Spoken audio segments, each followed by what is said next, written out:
Hello बच्चों।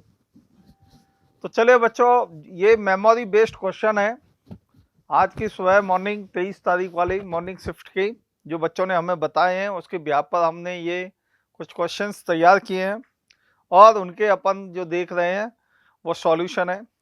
Question हमारे पास ये है कि इसका मॉलिक्यूलर मास जो है वो हमसे कंसीडर कर बोला गया है कि इसका मॉलिक्यूलर मास क्या होगा।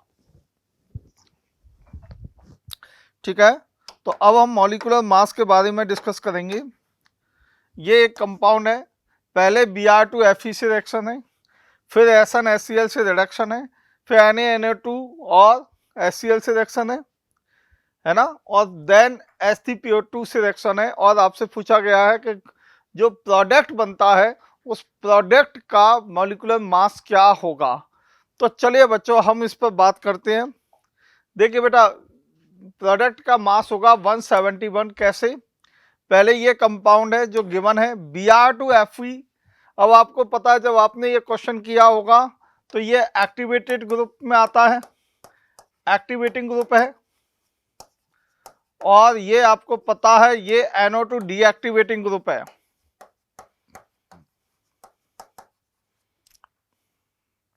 बोलो बेटा, क्लियर है? डीएक्टिवेटिंग ग्रुप है।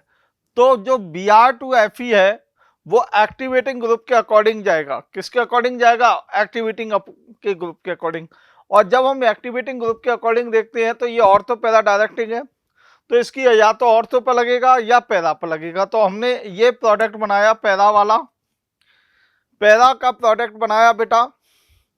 अब पैरा का प्रोडक्ट बना, फिर हमने SnHCl, तो SnHCl से ना तो CH3 ना Br, दोनों ही रिडक्शन नहीं करेंगे, इससे रिडक्शन करेगा NO2। और आपको याद होगा जब हम NO2 की SnHCl से रिडक्शन करते हैं तो ये किस में कन्वर्ट हो जाता है? ये NH2 में कन्वर्ट हो जाता है। किस में कन्वर्ट हो जाता है बच्चों? NH2 में। तो NO2 कन्वर्ट इनटू NH2। बोला समझ में आया? फिर हमें यहाँ पर HNO2 से रिएक्शन दी गई है। तो HNO2 का मतलब ये था कि एक्चुअल में ये HNO2 बना किससे था? ये HNO2 बना था NaNO2 प्लस HCl से। तो बेटा देखो, हम NH2 की रिएक्शन कराएंगे NaNO2HCl से, तो ये HNO2 जब इससे रिएक्शन करेगा तो क्या बनाएगा? डाईएजोनियम आयन बनाएगा। बोलो क्या बनाएगा? Diazonium ion. तो बेटा ये डाईएजोनियम आयन बन गया, मान लो Cl माइनस भी आप लगा सकते हैं, डाईएजोनियम क्लोराइड आयन बन गया। और फिर हम H3PO2 से रिएक्शन कराएंगे तो ये पूरा का पूरा हमारे पास कंपाउंड निकल जाता है N2 और ये बेंजीन बन जाता है। अब ये प्रोडक्ट बना फाइनल प्रोडक्ट, ये फाइनल प्रोडक्ट है। अब देखो बेटा, फाइनल प्रोडक्ट का मॉलिक्यूलर मास निकालना है तो कार्बन कितनी है? 1 2 3 4 5 6 7। तो देखो 7 इंटू 12 इक्वल टू 84। ठीक है, हाइड्रोजन काउंट करें तो 3। बोलो क्लियर है? 3 तो ये है, 4 5 6 7, 7 हाइड्रोजन है। तो 7 इंटू 1, क्लियर है बच्चों? तो ये हो जाएगा 7। और एक ब्रोमीन, ब्रोमीन का होता है अपने पास कितना बच्चों? 80 इंटू 1, टोटल ये 171 इसका मास आ जाएगा AMU में। क्लियर है बच्चों? तो ये मेमोरी बेस्ड क्वेश्चन बहुत अच्छा थ्योरी क्वेश्चन था, बढ़िया क्वेश्चन था, आप लोगों ने कर लिया होगा। नेक्स्ट नंबर 2,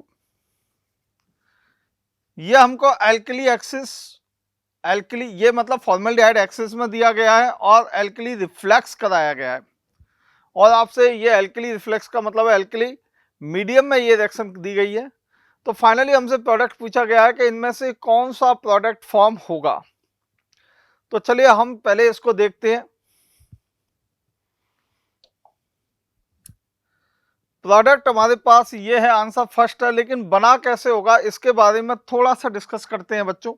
देखिए CH3 CHH और C डबल बॉन्ड OH है, ये OH माइनस आया है, ये OH माइनस बेटा इसके H प्लस को लेके निकल जाएगा H2O की फॉर्म में और ये बन जाएगा CH3 CH माइनस और C डबल बॉन्ड OH। अब ये न्यूक्लियोफाइल बन गया। क्या बन गया बेटा? न्यूक्लियोफाइल। और न्यूक्लियोफाइल बन गया तो ये CH3 CH और C डबल बॉन्ड OH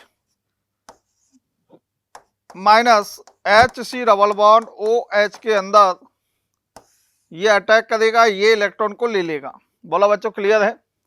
और हमारे पास अब क्या बनेगा? तो देखिए बेटा, ये CH2 CO माइनस, ये CH, ये मिथाइल और ये C डबल बॉन्ड OH और फिर ये H और OH से H प्लस वापस ले लेगा और हमारे पास बेटा CH2OH CH CH3 C double bond CHO ये बन गया।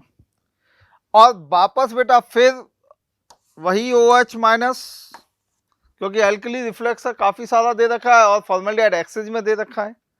फिर ये बेटा CH2OH और ये CH3 ये CHO और ये माइनस, फिर ये फॉर्मल्डिहाइड के साथ फिर रिएक्शन करेगा और फॉर्मल्डिहाइड से ये रिएक्शन करेगा तो ये इलेक्ट्रॉन इधर शिफ्ट हो जाएंगे। बोला क्लियर है? अब देखिए इसे मैं कंटिन्यू कर रहा हूं। ये बन गया बेटा CH2OH CH2OH और CH3 और CHO। अब इसमें नो अल्फा हाइड्रोजन वाला केस है और साथ में फिर CHO। ठीक है।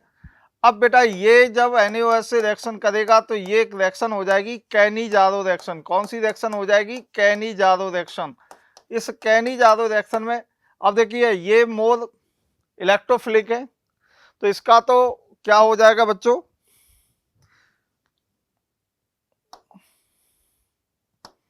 इसका होगा ऑक्सीडेशन और इसका होगा reduction,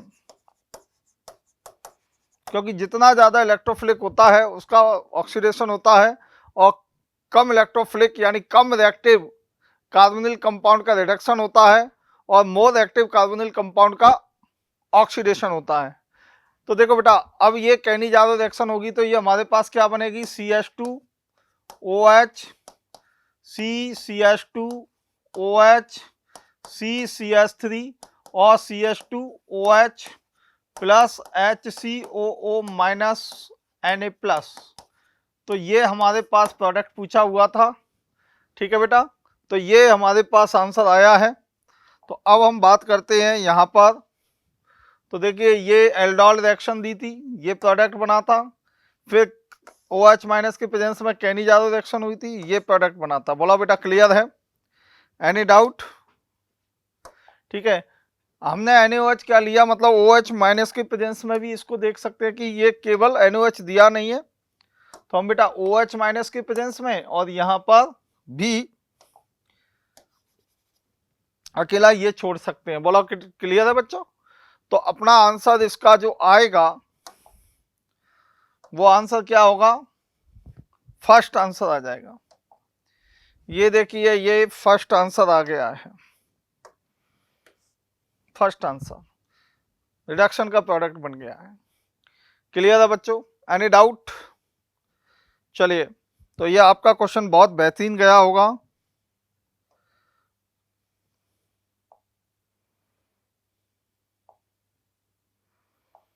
question number third. Question third जो है वो आप देख लीजिए।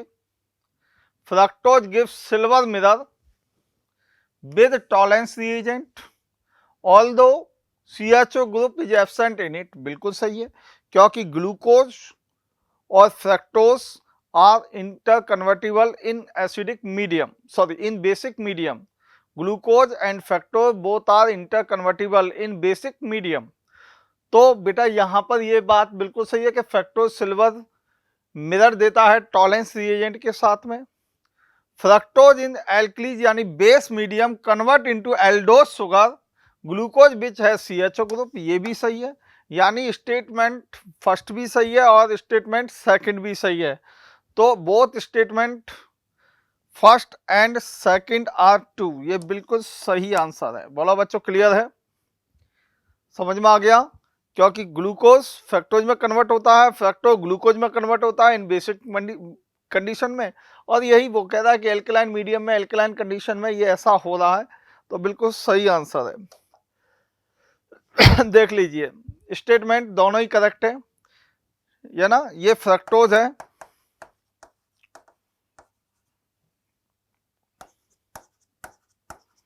ठीक है, और ये H है, ये फ्रक्टोज है, और ये बेटा किस में कन्वर्ट हो रहा है? ग्लूकोज में कन्वर्ट हो रहा है। बोलो क्लियर है, ये ग्लूकोज में कन्वर्ट हो रहा है।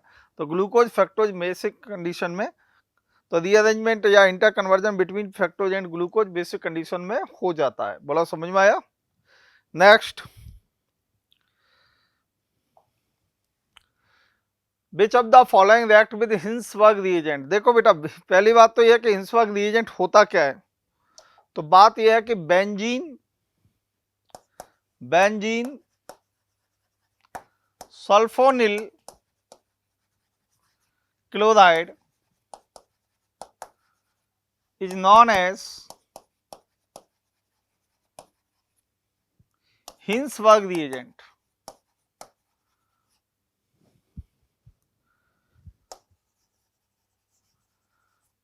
ठीक है, PHSO2Cl, ये है हमारे पास हिंसबर्ग रिएजेंट। अब कोई 1 डिग्री एमाइन होता है, मान लो RNH2 है, और हम हिंसबर्ग रिएजेंट से इसकी रिएक्शन करते हैं, तो ये RNHSO2 पीएच में कन्वर्ट हो जाता है। इसमें एक हाइड्रोजन की प्रेजेंस के कारण ये एल्कली में सॉल्युबल हो जाता है। बोलो क्लियर है? अगर 2 डिग्री, ये 1 डिग्री एमाइन है बेटा, और 2 डिग्री अगर एमाइन की बात की जाए तो ClSO2PH, ठीक है, और ये RRNSO2PH जो एल्कली में इनसॉल्युबल होता है, ये 2 डिग्री एमाइन है। और 3 degree amine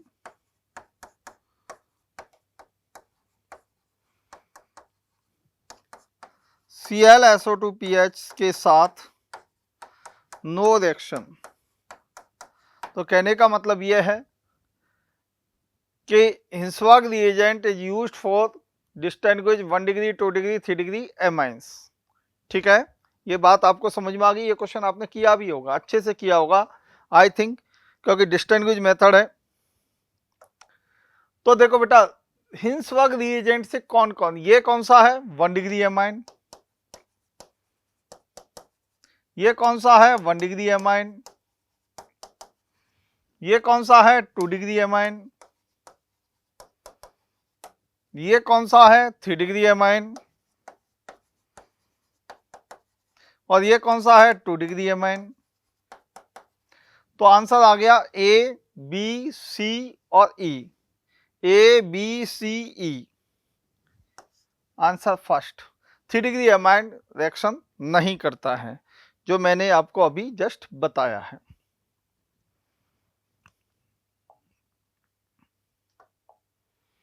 Only primary secondary react with Hinsburg reagent। देखो बेटा, ये क्वेश्चन है 2 gram phenol react with bromine water to give twice substituted phenol, how much bromine is needed to complete reaction in grams, round off या nearest integer, ये integer का type है। 2 gram phenol, अब आपको पता है, आप जानते हैं फिनॉल की रिएक्शन ब्रोमीन वाटर के साथ में जब कराई जाती है, ब्रोमीन वाटर के साथ में कराई जाती है, तो ये OH यहाँ पर Br और Br बनता है। क्या सब्स्टिट्यूटेड फिनॉल बन जाता है। How much bromine is needed to complete reaction in grams. तो देखिए बेटा यहाँ पर क्वेश्चन बड़ा सिंपल है, 10 ग्राम का आंसर आएगा, 10.21 ग्राम के करीबन। ये फिनॉल ब्रोमीन ये बन गया, ये 1:3 मोल रेशो में, क्योंकि 3 Br2 का यहाँ पर यूज हुआ है, तो 1:3 मोल रेशो है। तो 294 फिनॉल का कितना गया है 94, यानी 3 मोल ऑफ ब्रोमीन। फिनॉल का कितना हो गया बेटा 94, तो हैंस 2/3 94 इंटू 160 ग्राम ब्रोमीन यूज हुई है। बोला क्लियर है Br2। तो इसको जब सॉल्व करेंगे तो 10.2 ग्राम यानी 10 ग्राम के करीबन इसका आंसर आ जाएगा। बोला बेटा क्लियर है। अरे समझ में आया ना, इसके मोल निकालने हैं। तो फिनॉल आप जानते हो ये फिनॉल है C6H5OH, तो कार्बन का कितना होता है 12 इंटू 6 और 1 इंटू 6 और 16 इंटू 1, 72, 6 और 16, 9 और 94, ये फिनॉल का ग्राम आ गया। ठीक है, 3 मोल Br2 से रिएक्शन कर रहा है, इसीलिए 2 इंटू 390 इंटू 160 ग्राम ब्रोमीन से, तो कितने ग्राम आ जाएगा ब्रोमीन, कितने ग्राम ब्रोमीन की रिक्वायरमेंट होगी 2 ग्राम ब्रोमीन के लिए 10.2 ग्राम टू 1 ग्राम। बोला बेटा क्लियर। अच्छा है, मोल कॉन्सेप्ट के मतलब रिएक्शन में छोटा सा पुटअप मोल कॉन्सेप्ट का दिया जो बहुत ही अच्छा था। चलिए next, which of the following is the most stable carb anion. बहुत अच्छा क्वेश्चन है, मोस्ट स्टेबल कार्ब एनायन। तो यहां पर देखो आपको कार्ब एनायन देखना पड़ रहा है, तो आप देखो ये वाला जो P है ये तो एंटी एरोमेटिक है,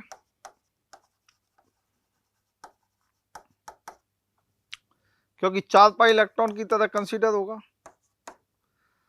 ठीक है, तो 4 पाई इलेक्ट्रॉन है इसीलिए एंटी एरोमेटिक है ये P। अच्छा Q वाला क्या होगा, एरोमेटिक होगा, क्योंकि 6 पाई इलेक्ट्रॉन है और कल्सूल को फॉलोअप कर रहा है। R हमारे पास नॉन एरोमेटिक है और S भी हमारे पास नॉन एरोमेटिक है। तो सिंपल सी बात है, आपका आंसर आएगा Q। क्यों, क्योंकि एरोमेटिक दुनिया में सबसे ज्यादा स्टेबल होते हैं, फिर non aromatic, then anti aromatic. तो क्वेश्चन बड़ा सिंपल सा था और क्वेश्चन आ भी गया है ना। Answer is the Q।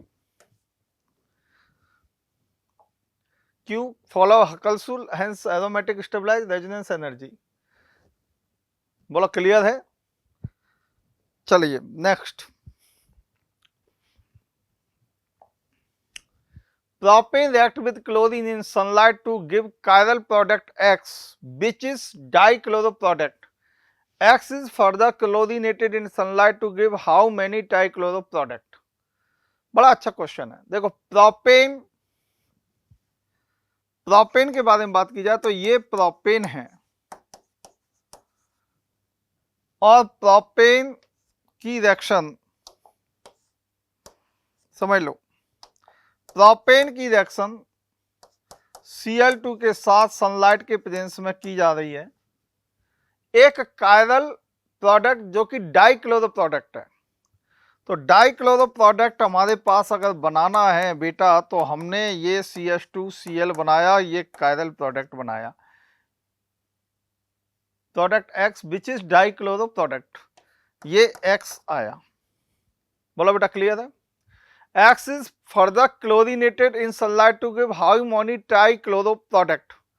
अब इसमें ट्राइक्लोरो प्रोडक्ट पूछे हैं, तो देखिए बेटा आप देखिए 4 बनेंगे। एक तो ये कायरल है डाइक्लोरो प्रोडक्ट। अब ट्राइक्लोरो प्रोडक्ट में 2 Cl इससे यहां से, फिर 2 Cl यहां और एक इसका Cl यहां, तो Dl 1 2 3 मतलब टोटल प्रोडक्ट बनेंगे 4, जो अभी मैंने बनाया ना। देखो इधर CH3CHCl CH2Cl है। अब सनलाइट के प्रेजेंस में बोल रहा है Cl2 से रिएक्शन करें तो ट्राइक्लोरो प्रोडक्ट बनाने हैं, तो ट्राइक्लोरो प्रोडक्ट क्या बनेंगे, ऑलरेडी एक क्लोरीन तो हमारे पास यहाँ है ही है, तो एक प्रोडक्ट तो ये बन जाएगा जो अभी भी कायरल है, तो ये D और प्लस L की फॉर्म में रहेगा, यानी दो प्रोडक्ट तो ये बन गए। बोला यस या नो? अच्छा, तीनों के आप लिख के देख लो, आईपीएससी नाम भी डिफरेंट होने चाहिए। दूसरा हमारे पास CH3CHCl। अब मैं दूसरा प्रोडक्ट बनाता हूं, तो दूसरा प्रोडक्ट बेटा अब सिंपल सी बात है, आप समझ पा रहे हैं, ये CH3, ये Cl, ये Cl और CH2Cl ये बन गया। और तीसरा सो आपको पता है, एक Cl, दो Cl और तीन Cl, ये प्रोडक्ट बन गया। तो टोटल 1 2 3 4 आंसर आएगा 4। क्लियर है बच्चों? अच्छा क्वेश्चन था। Next, in estimation of sulphur by Carius method 160 gram of organic compound gives 466 gram of barium sulphate, percentage of sulphur in the organic compound.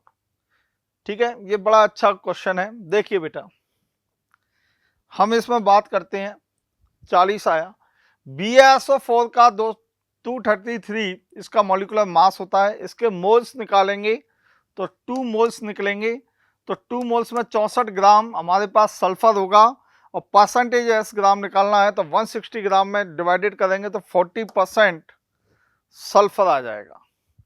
कितने परसेंट आ जाएगा? 40% सल्फर आ जाएगा। सिंपल सी बात है। देखो यहाँ पे देखो, 160 ग्राम ऑर्गेनिक कंपाउंड है और 460 ग्राम बेरियम सल्फेट है, यानी एक मोल, मतलब बेरियम सल्फेट 160 ग्राम ऑर्गेनिक कंपाउंड कितने दे रहा है? 2 मोल ऑफ बेरियम सल्फेट। ठीक है, परसेंटेज ऑफ सल्फर ग्राम में पूछा हुआ है, तो ये बहुत सिंपल क्वेश्चन है। 2 मोल हो गया, मास निकालना है 2 मोल का तो 64 ग्राम, और इसका परसेंटेज ऑफ सल्फर निकालना है तो 64 डिवाइडेड बाई 160 इंटू 100, 40 ग्राम इसका मास निकल जाएगा। तो बहुत मोल कॉन्सेप्ट से बेस्ड बहुत सिंपल क्वेश्चन था। चले बच्चों, next question, match the given reaction, matching का क्वेश्चन है। देखो, बुर्ज फिटिंग रिएक्शन, बुर्ज फिटिंग रिएक्शन आपको याद होगी बेटा, बुर्ज फिटिंग रिएक्शन थी phenyl chloride plus alkyl chloride in presence of sodium metal dry ether का यूज करते हुए, और हम जब ये निकालते हैं तो फिनाइल आर एल्काइल बेंजीन बनता है। क्या बनता है? Alkyl benzene. ठीक है, और 2 NaCl निकल जाते हैं। ये बुर्ज फिटिंग रिएक्शन है। ठीक है, दूसरी कौन सी रिएक्शन दी गई है? यह बुर्ज फिटिंग रिएक्शन।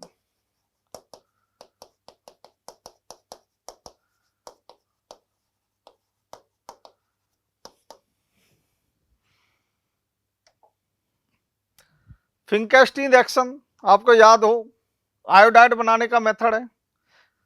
एल्काइल क्लोराइड है, ब्रोमाइड पे NaI एसीटोन की रिएक्शन करते हैं। ठीक है, तो ये आपको याद होगा।